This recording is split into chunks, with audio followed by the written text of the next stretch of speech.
ba bông pôn ngày đi ngủ bể lại thơ hạ buộc bông pôn bể lại để cuốn hộp hạ buông đó nghe nó ngọt hộp sạch đi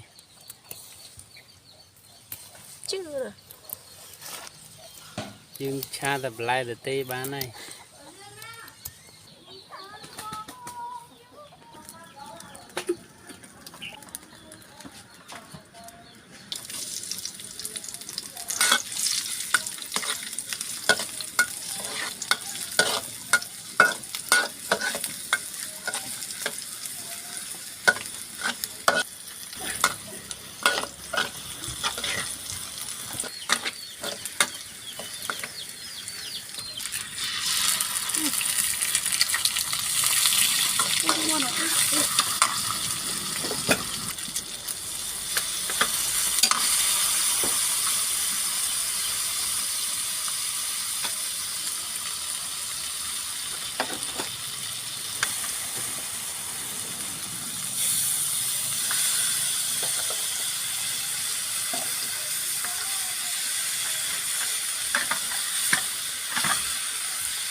dương cho này bông phôn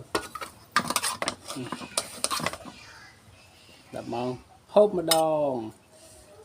hộp tập cha tập lọc khăn tập tê phôn ở hộp bay như này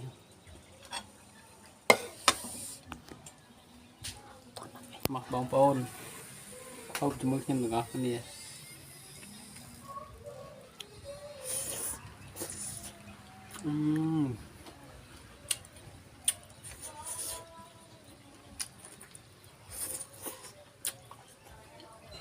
chuyện là bông phôn nó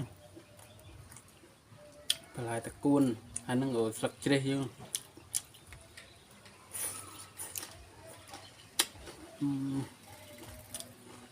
phần này ruột bài là nghỉ mà pel